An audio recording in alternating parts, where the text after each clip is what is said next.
우리 하나님의 말씀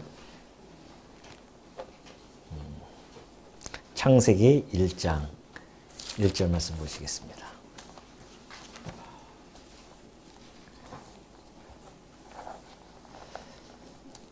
창세기 1장 1절입니다.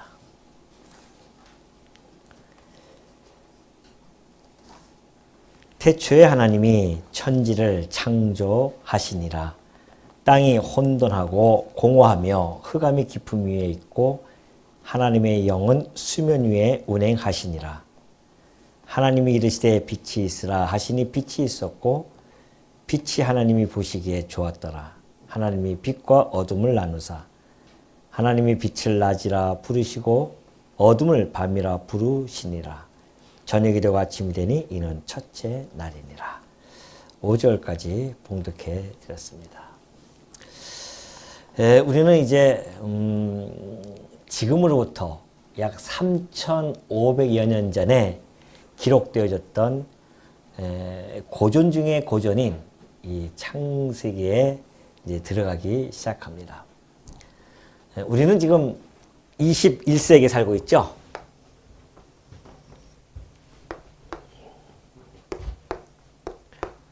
(21세기에) 살고 있는 우리가 지금 모세가 기록한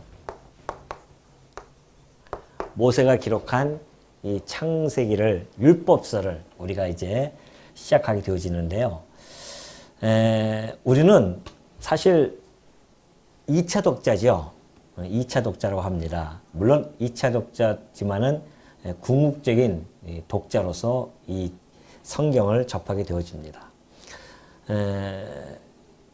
2차 독자이지만 우리가 1차 독자들이 분명히 있습니다.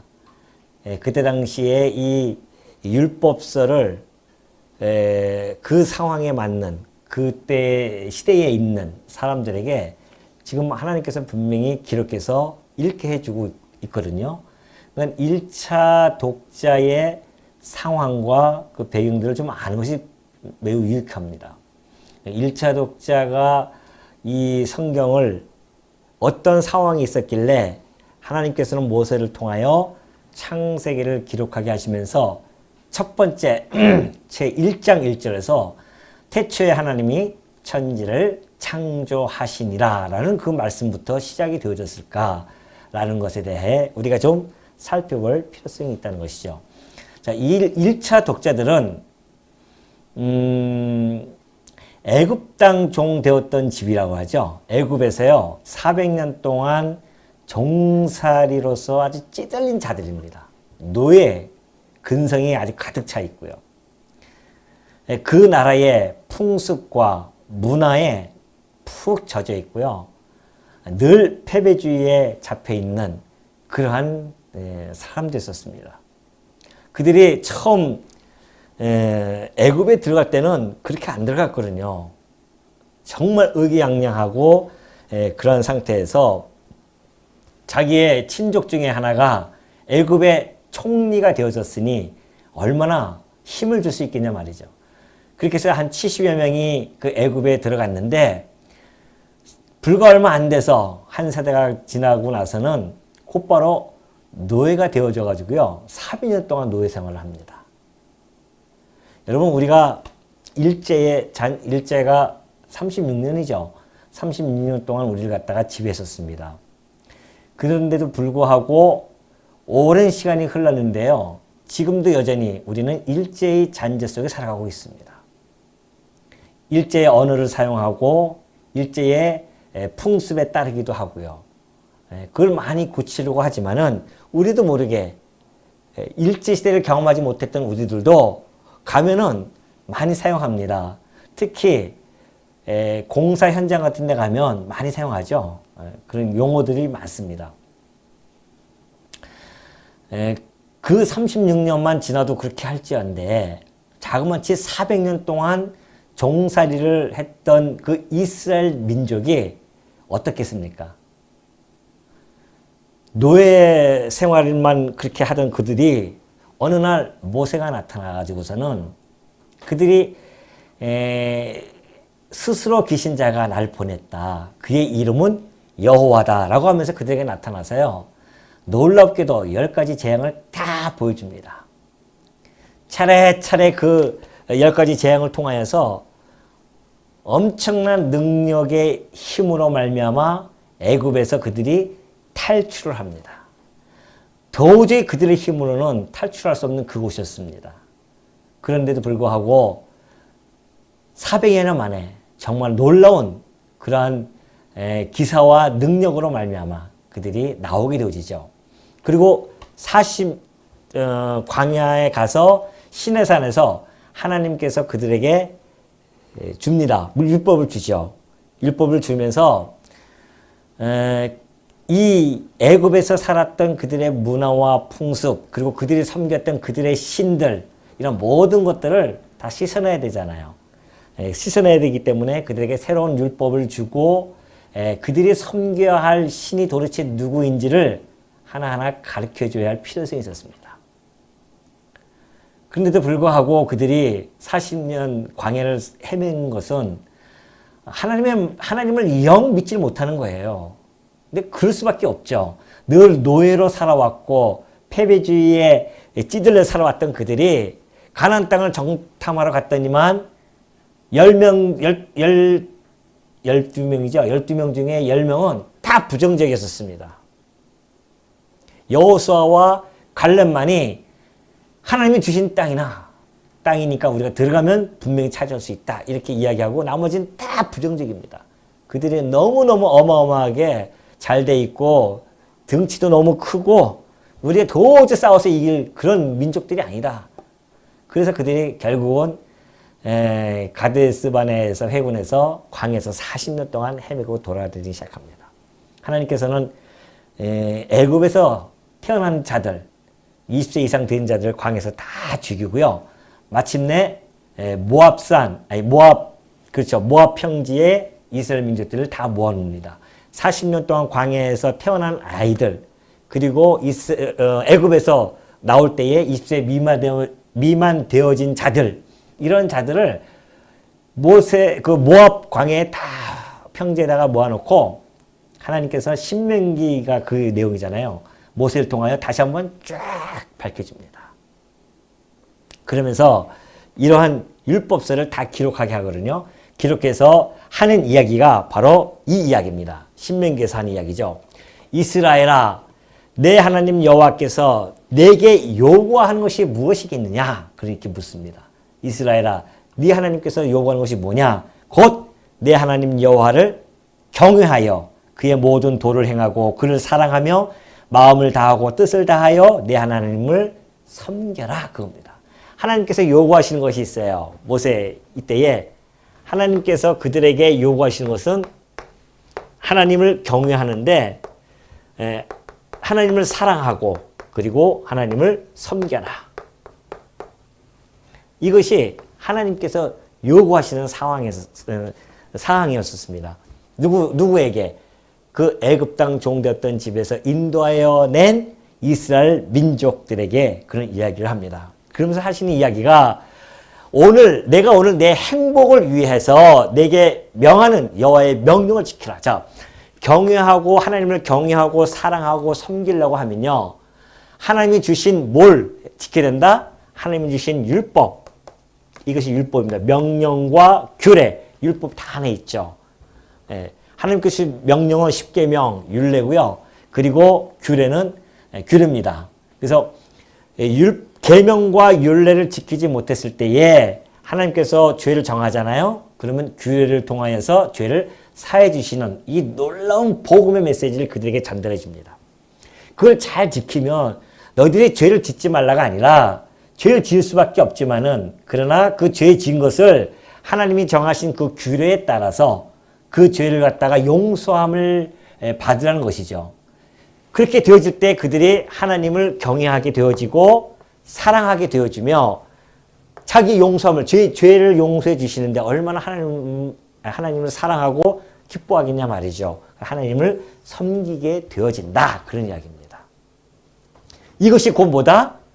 이것이 곧 너희들이 느끼는 행복입니다. 하나님의 백성들의 행복은요. 다른 데서 찾는 게 아닙니다.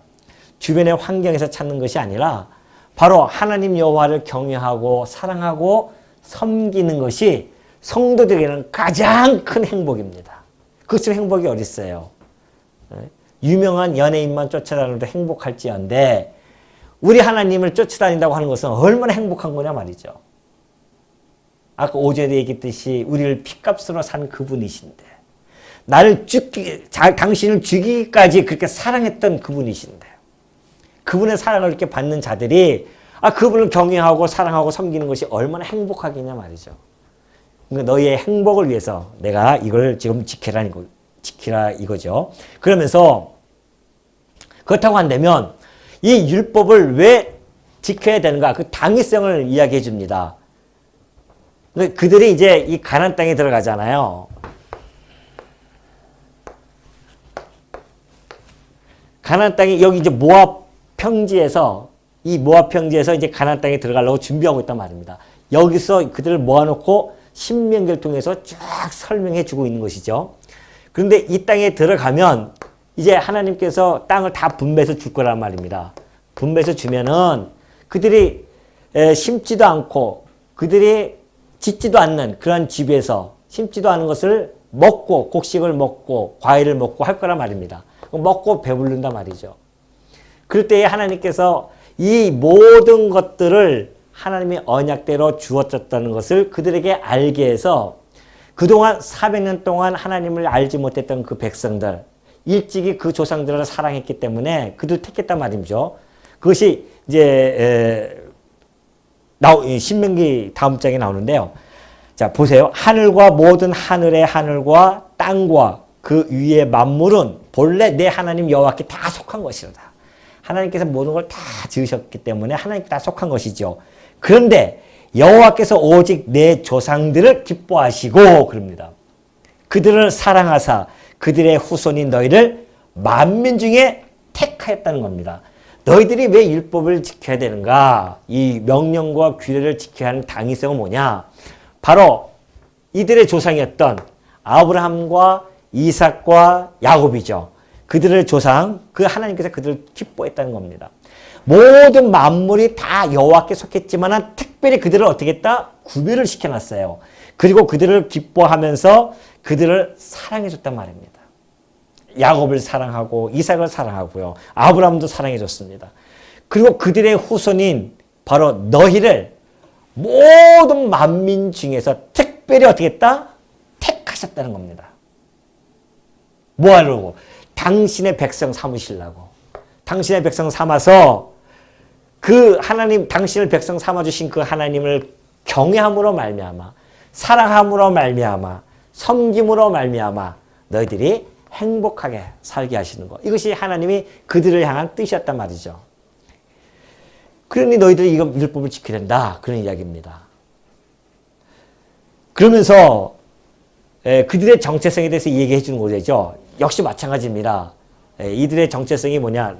너희 조상을 내가 사랑했고 그리고 너희 조상들을 기뻐했기 때문에 특별히 내가 너희들을 만민 중에서 택한 나의 백성들이다. 그런 이야기입니다.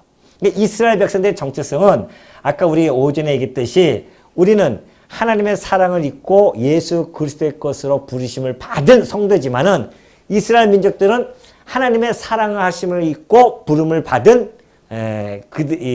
구약적 성도, 교회죠. 거기도 성도입니다. 그러나 그 성도는 모형과 그림자이기 때문에 육적으로 이루어지는 것이죠. 이게. 혈통을 타가지고서는 이렇게 옵니다. 그러나 오늘 우리는 2차 독자인 우리들은 예수 그리스도의 보혈의 피로 말미암아 우리가 하나님의 사랑하심을 입고 그의 것이 되어지는 것이고요. 궁극적으로는 이 그리스도를 통하여 백성 되어질 것에 대한 모형으로서 좀 보여주는 거예요. 지금 이스라엘 백성들은 하나의 모형입니다. 내가 이스라엘 백성을 이렇게 했듯이 장차 예수 그리스도를 통하여 이렇게 해 나갈 것이다. 실체. 그러니까 여러분과 저는 실체예요. 모형이 아닙니다. 실체죠, 우리가. 거기에 우리는 더 큰 은혜를 느끼고 감사를 느끼는 거죠. 그래서 이들이 이 땅의 앞에서 이제 그 땅에 들어가면 하나님을 경외해야 되는데 먹고 배부르면 하나님을 잊어버릴까 봐. 하나님께서 그 율법서를 준단 말입니다. 물론 다 잊어버리죠, 그들이. 하나님께서 미리 그걸 또 예언해 주셨으니까 너희들이 그 땅에 들어가면 먹고 배부르면 다 잊어버릴 것이다. 그때 율법대로 내가 너희를 갖다가 저주해서 먼 이방 나라에 보냈다가 다시 회복시켜 줄게. 이런 이야기들이 신명기에 쫙 펼쳐진단 말이죠. 그러니 이제 그 백성들이 이제 쫙 모여가지고서는 그 말씀을 듣는단 말입니다. 그리고 하나님께서는 이 율법을 모세에게 기록해가지고서는 그것을 언약궤에다가 잘 모셔놔라. 그리고 나중에 이 땅에 들어가면 그 백성들 누구? 곧 백성의 남녀와 어린이와 내 성읍 안에 거류하는 타국인 다 모으라. 그리고 그들에게 장로와 제사장들에게 이 율법의 말씀을 듣고 배우고 내 하나님 여호와를 경외하며 이 율법의 모든 말씀을 지켜 행하게 하라. 뿐만이 아니라 요단을 건너가서 차지할 그 땅, 가나안 땅에 들어가면은 거주할 동안에 너희 후손들이 태어날 것이 아니야 말이죠. 그래서 이 말씀을 알지 못하는 이때 들었던 그들 말고 이 땅에 들어가서 세월이 흐르면 후손들이 태어날 것인데 알지 못했던 그들에게 계속해서 이 율법의 말씀을 듣게 해서 그들로 하여금 하나님 여호와를 경외하고 사랑하며 섬기는 법을 가르쳐라. 그렇게 이야기합니다. 자, 1차 독자입니다. 누군지 알겠죠? 이스라엘 백성들 애굽 땅 종 되었던 집에서 이제 건져내 가지고서는 40년 동안 호되게 그냥 그 광야길을 지나다가 이제 약속의 땅 앞에 서 가지고 막 들어가려는 그들에게 이 율법서를 딱 모세가 마지막 죽기까지 다 기록해 놓고 그들로 하여금 읽게 하는 거란 말입니다. 아까 얘기했죠? 40년 광야 생활을 하면서 그들이 불신앙을 끊임없이 펼쳐집니다. 과거 애굽의 땅으로 자꾸 돌아오고 싶은 마음이 굴뚝 같습니다. 그런 자들이었어요. 그리고 그들에게 신관은 이집트 신관뿐이 없습니다. 이집트 신관죠. 40년 동안 하나님이 보여줬는데도 믿지를 못하는 거죠. 400년 동안 찌들렸던 그들의 이집트의 신관들, 그리고 바벨론이라든가 이런 고대 근동의 지역에서 나타났던 들려오는 이야기들, 이런 모든 것들이 이스라엘 민족들로 하여금 어리석고 우매한 민족으로 만들어버렸단 말이죠. 그러한 자들을 향해서 창세기 1장 1절이 빵 터지기 시작한 겁니다. 다 모아놓고 하는 이야기가 바로 그런 이야기였습니다. 뭐라고 얘기했습니까? 태초에 하나님이 천지를 창조하셨다. 자, 우리는 지금 언약 성취사라고 하는 그 구조를 통해서 신존재 증명을 받았잖아요. 그러나 이들은 그런 뭐 언약 성취, 물론 애굽 땅 종됐던 집에서 그들이 하나님께서 언약대로 이끌어내셨지만은 그들은 아직까지도 어벙벙한 그런 상황이 있단 말입니다. 이게 도대체 무슨 상황인가? 우리가 왜 어떻게 돼서 이렇게 나오게 되어졌고, 지금 우리가 지금 어디로 가고 있으며 잘 모른단 말입니다, 지금. 몰라. 그 앞에서는 뭐 기적이 일어났는데, 자기네들이 이렇게 살다 보니까는 막 홍해가 갈라지고, 요단강이 갈라지고, 애굽에서 10가지 재앙이 막 일어나고 이런 걸 다 복음 봤는데, 도대체 누가 이런 일들을 벌이는지 알 수가 없단 말이죠.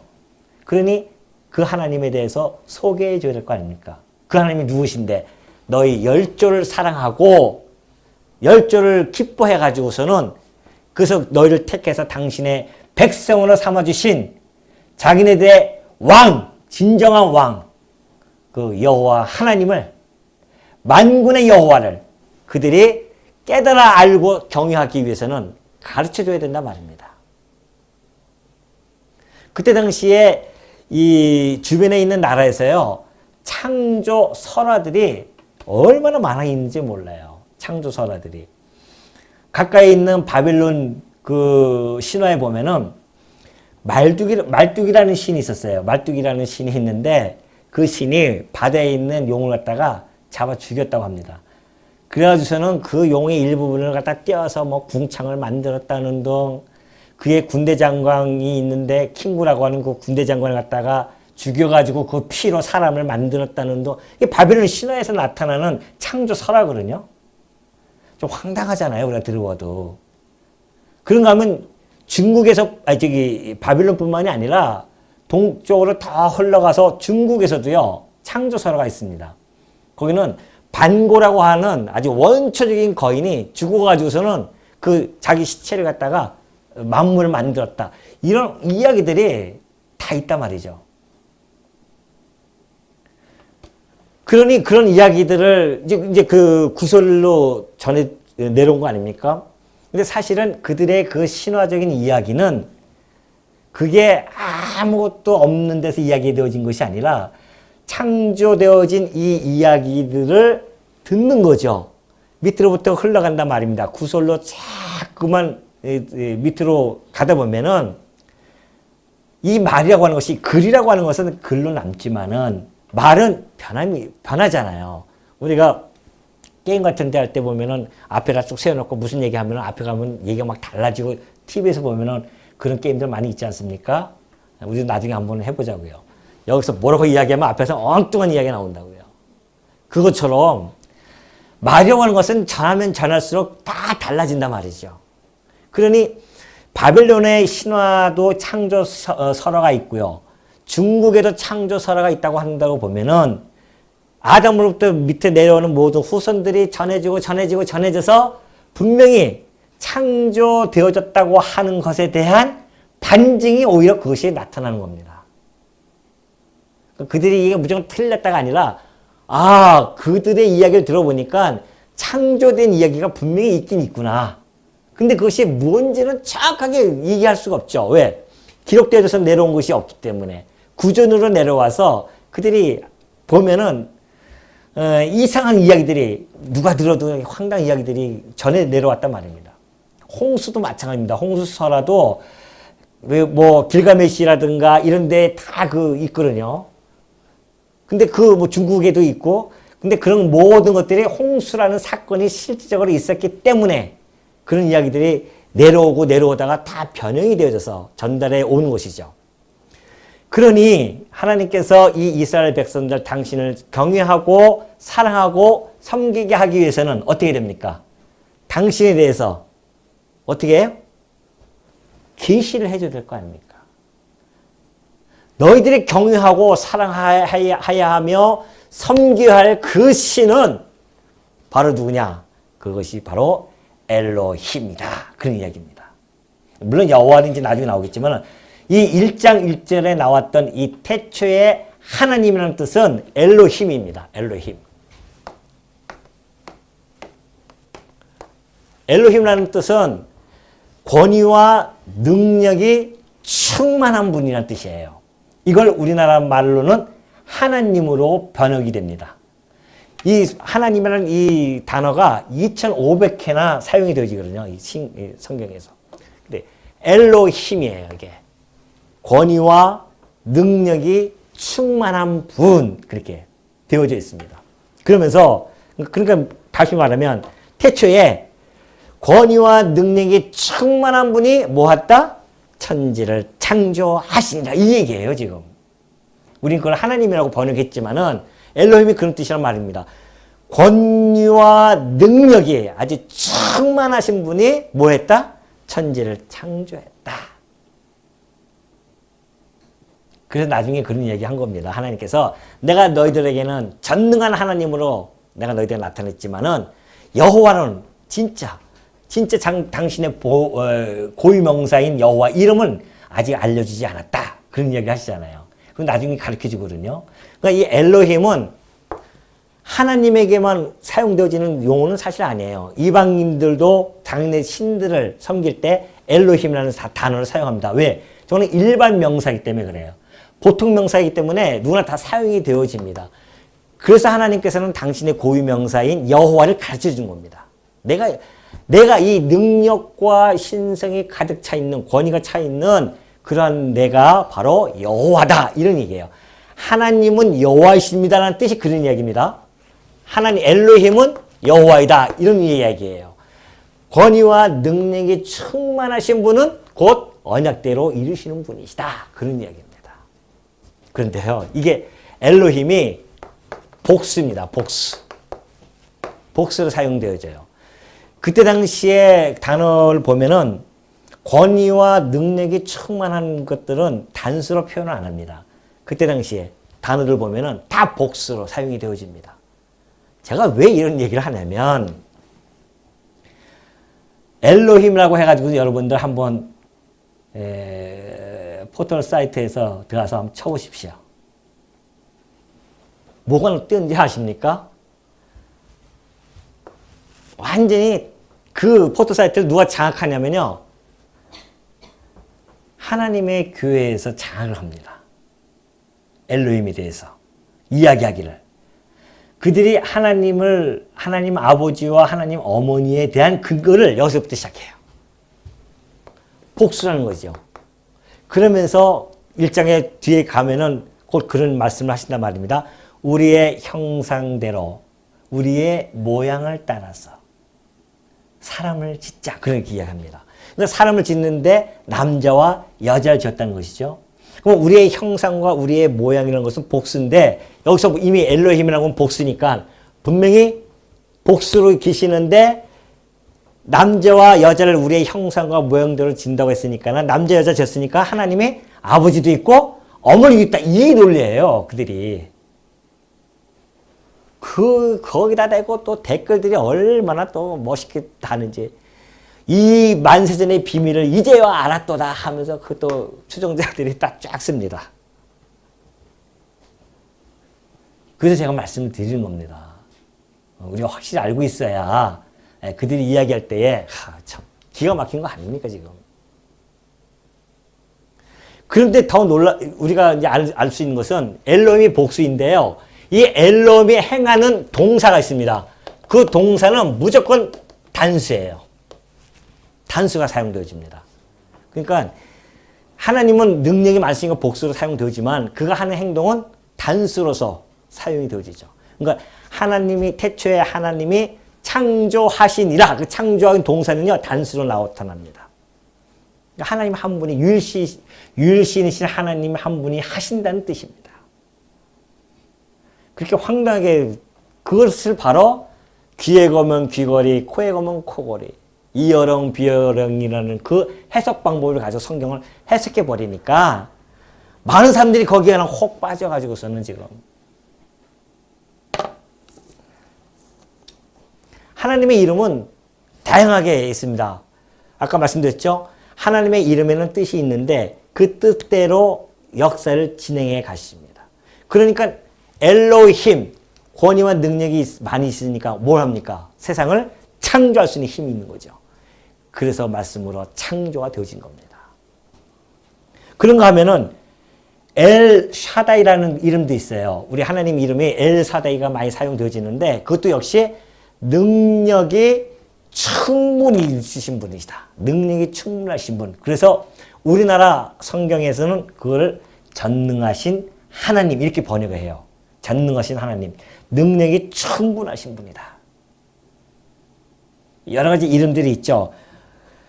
그러나 이제 또 체바오트라는 이름도 있어요. 체바오트. 만군의 여호와. 다윗이 사용했던 너는 칼과 단창으로 내게 나왔지만 나는 만군의 주 여호와의 이름으로 나왔느니라. 그때의 만군의 여호와가 체바오트라고 하는 단어를 사용하게 되어지고요. 뭐니 해도 우리 하나님의 고유명사인 이 여호와, 언약대로 이루시는 자라고 하는 그 이름인 우리가 찬양을 드려야 할 그 이름입니다. 그러니 그 능력이 있으시니까 어떤 시편의 기자가 이야기했던 것처럼 그가 말씀하심에 이루어졌으며 명령하심에 견고히 섰다. 그의 말씀 하나면 다 이루어지고 견고히 세워집니다. 뭐가 많으시니까? 뭐가 많으세요? 권위와 능력이 충만하신 분이니까 못할 게 없다는 겁니다. 지난 시간에 말씀드렸듯이 우리 하나님의 속성 중에 하나가 뭐예요? 전능하심. 그 전능하심이 바로 이런 뜻입니다. 전능하심의 속성을 가지고 천지를 창조합니다. 그러니 이스라엘 백성들이 첫마디에 딱 펴면서 태초에 하나님께서 이 엘로힘이 천지를 창조하셨다라고 그 선포함으로 말미암아 너희들이 섬겨야 할 그 하나님이 바로 만유의 뭐다? 주제자이다. 주인이시다. 만유의 주제자. 만유의 주제자가 너희를 갖다가 애굽 땅 종되었던 집에서 인도하여 내신 그분이시다. 그분이시 그렇게 능력이 많으시기 때문에 이 천지를 창조하실 수 있는 능력이 있으신 분이다. 말씀 하나를 가지고 그들에게 그걸 가르쳐 주는 겁니다. 너희들이 섬겨야 할 그 하나님. 그래서 나중에 나오겠지만은 모세가 그러잖아요. 쭉 이제 기록할 때에 아담의 족보는 이러하니라. 그러면서 아담으로부터 쭉 나갑니다. 아담, 셋, 그다음에 에녹, 무드셀라, 또 누구 있어요? 노아, 그리고 나서 셈, 아브라함 이렇게 쭉 빠져나갑니다. 너희 이스라엘 민족들아, 너희들이 지금 애굽 땅에서 종됐다고 400년 동안 종살이 했다고 해가지고서는 너희가 본래 태어날 때부터 종들이 아니었다는 겁니다. 너희들은 거슬러 올라가서 너희 조상들 아브라함과 이삭과 야곱을 하나님이 얼마나 사랑했는지 아느냐? 누가? 천지를 창조하신 그분이 너희 조상들을 그렇게 사랑했었고, 더 거슬러 올라가면 하나님께서 택하신 그 셋의 후손들, 가인과 아벨이 태어났잖아요. 가인은 버렸단 말입니다. 하나님께서 아벨을 사랑하셨고, 근데 아벨을 죽였단 말이죠, 가인이. 그런데 하나님께서는 아벨 대신에 셋을 준단 말이죠. 그러면서 셋의 후손들은 가인의 후손들은 온갖 고대의 문명을 막 열심히 그냥 갈고 닦고 하면서 문명을 번창을 할 때에 이 셋의 후손들은 여호와의 이름을 불렀다라, 그렇게 나와요. 그들은 여호와를 섬기며 경외하면서 살아왔던 문화가 있습니다. 셋의 문화가. 그 셋의 문화가 쭉 타서 결국은 아브라함과 그리고 다윗과 예수 그리스도의 그 족보가 글로 쫙 빠져나가는 거죠. 그러니 이스라엘 민족들이 이제 이 땅에서 또는 이곳에 들어가서 그 후손들이 우리가 섬겨야 할, 우리가 경외하고 사랑을 해야 하고 섬겨야 할 그 능력이 많으신 분이 바로 이런 세상을 창조하셨고, 그리고 우리를 특별히 사랑해 주셔서 특별히 우리를 선택해 주었구나.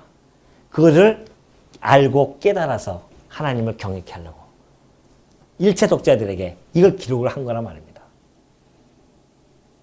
주변에서 들려오는 창조 선언들 그거 믿지 마라. 그거 아니다. 오로지 하나님께서 당신의 말씀으로 창조하셨느니라. 그런 이야기를 하게 되어지죠. 그러니까 여러분 그렇게 일자 독자의 입장에서 보면은 하나님께서 그래서 이 시작의 처음을 갖다 그렇게 빵 터뜨렸구나. 내가 만유의 주제자이다. 너희들이 반드시 섬겨야 할 신은 애굽의 신도 아니고, 이 땅에 들어가서 가나안 땅에 들어가면은 아세라 목상도 있을 것이고 바알 신도 있을 것인데, 그들의 신을 섬기는 것이 아니라 오로지 누구?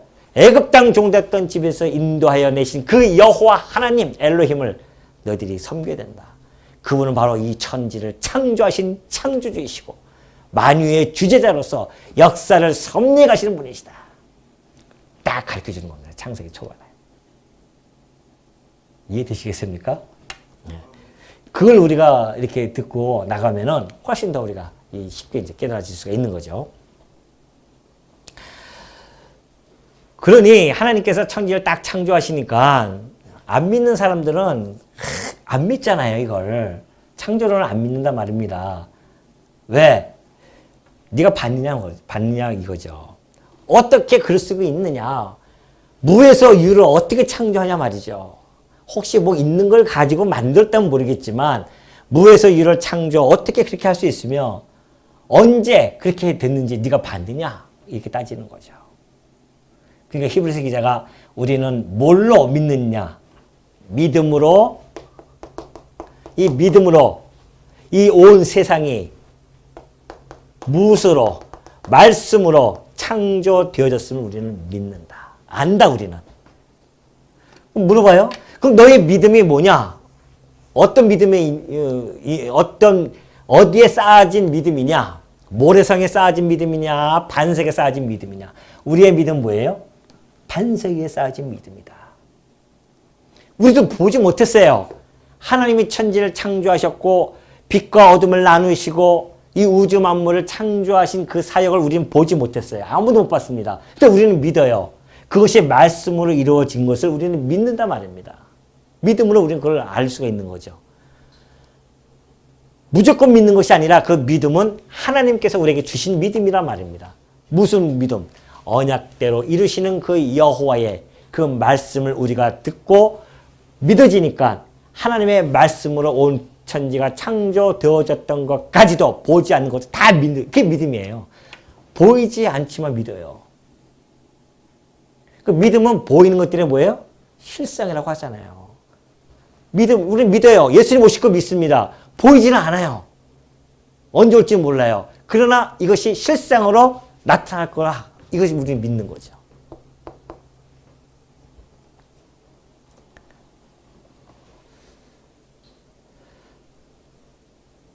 그러니 이 창조를 안 믿고 이 창세기 1장 1절의 말씀은요. 이 허무주의에 빠져 있는 자들을 일축해 버립니다. 왜? 세상은 허무하다는 거죠. 왜 허무한지 아십니까? 의미와 목적을 모르니까, 이 세상이 만들어진 의미와 목적을 모르니까 허무한 거예요. 그냥 왔다가 그냥 가는 것이죠. 근데 하나님께서 말씀으로 내가 천지를 창조했다 하는 것은, 창조했다는 이 말씀의 의미는 내가 이 땅에 의미와 목적을 가지고 만들었다는 의미입니다. 그러니 허무주의는 용납이 안 됩니다. 우리 이 땅에 살아가면서 허무주의들은 용납이 안 되는 거죠. 뿐만이 아닙니다. 범신론자들, 이 자연이 이게 신이다 하게라. 웃기지 마라. 하나님께서 이 자연을 어떻게? 말씀 한마디로 창조하였느니라. 진화론도 그렇고 다신론도 다 그렇습니다. 다신론도 그냥 입 다물게 하는 거죠. 신이 많다 천만의 말씀 유일신께서 오로지 하나님 한 분이 이 천지를 창조하셨느니라.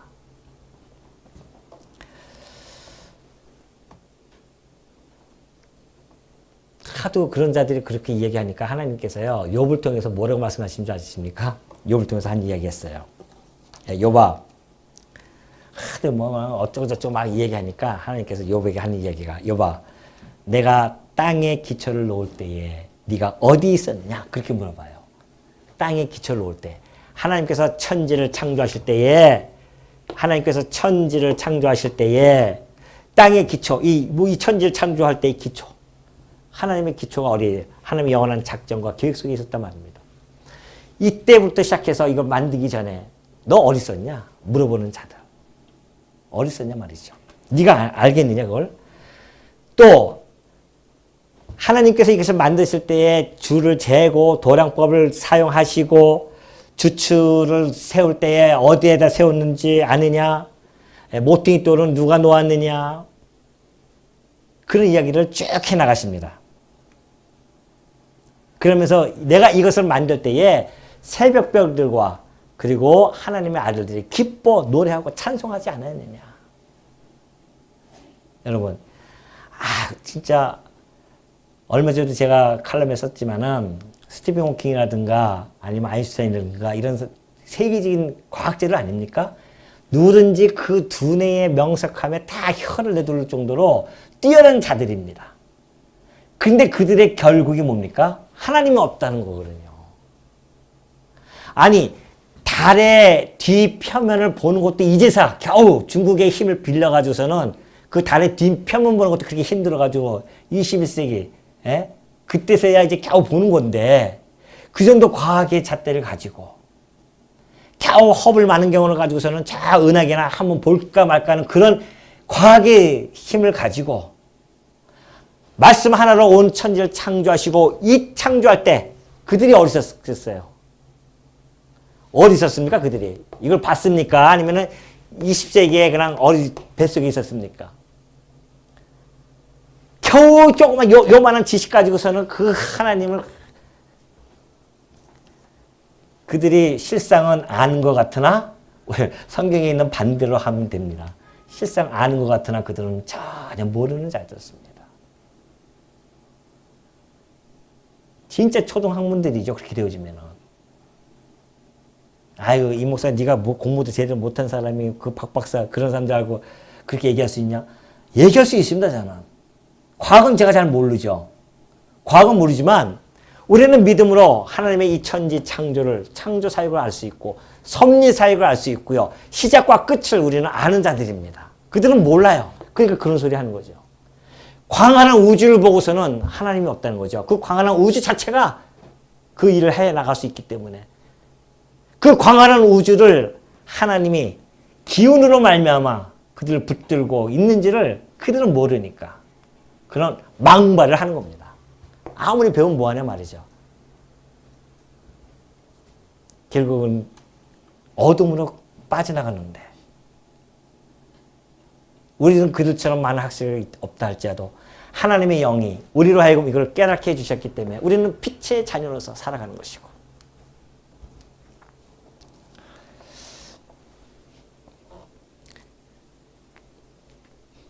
그러면서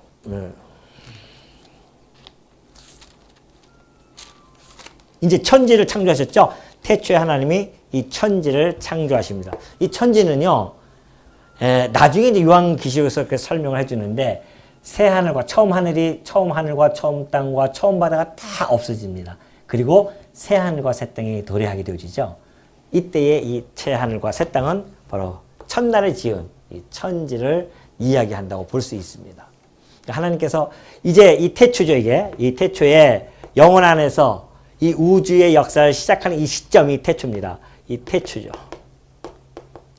태초에 하나님께서 능력 있으신 분이 천과 지를 만들고요. 이 천지를 통하여서 드디어 당신이 계획했던 것들, 이때 하나님의 작정했던 것들, 예정했던 모든 것들을 하나님이 처음에 딱 시작하면서 이제 끌고 가기 시작하는 겁니다. 쫙. 첫 번째 일정이 그래서 하나님께서 당신이 만유의 주제임을 선포하는 겁니다. 내가 이제 시작한다. 나의 계획, 나의 뜻, 이 모든 것도 이제 시작한다. 천지를 만드시게 되어집니다.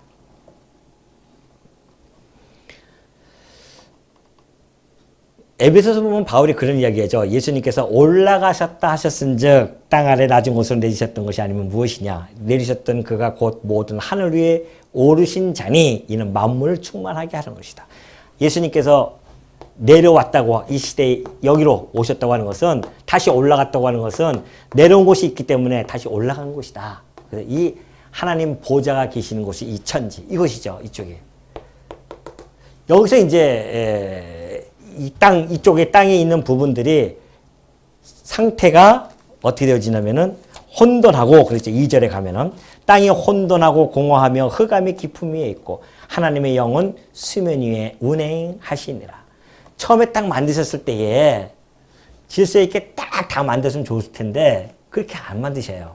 하나님께서는 차근차근히 하나하나씩 진행해 나가시는데 처음에 이 땅에 대한 부분이 형체도 없고요.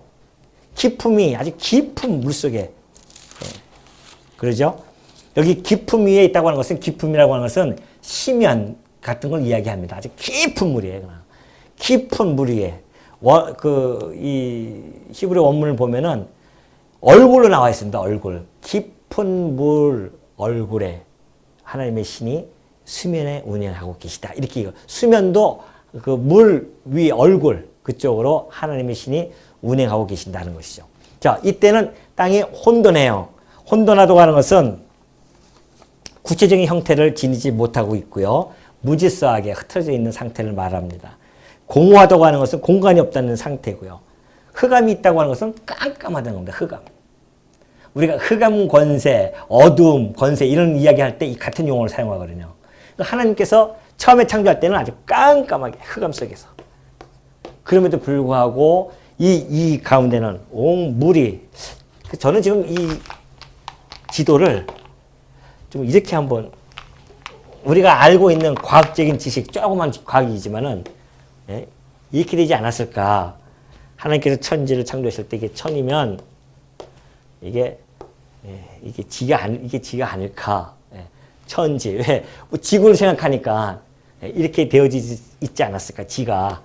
여기에 혼돈하고 깜깜한 상태에서 이제 물이 어떤 형태인지 몰라요. 지금의 이런 물의 형태인지는 모르겠어요. 그러나 어떤 형태든지 그 물이 가득 차 있는 거죠. 가득 차 있으면서 여기에 하나님의 신이 수면에서 운행하고 계신다. 이미 하나님의 영이 이 우주 만물에 가득 차 있으면서 운행을 해 가고 계신다는 것이죠. 그러니까 모든 만물은 하나님으로부터 출발이 되어진다는 것을 다시 한번 이야기해 줍니다. 아무리 이쪽이 깜깜하다 할지라도 그곳에도 역시 하나님이 움직여 가시면서 섭리해 가신다는 것이죠. 근데 처음부터 여기 갔다가 다 환하게 밝았으면 좋았을 텐데 왜 어둠으로 이렇게 만들었을까요? 다들. 궁금하시면 다음 주에 오시면 이거 한번 해보도록 하겠습니다. 기도하겠습니다.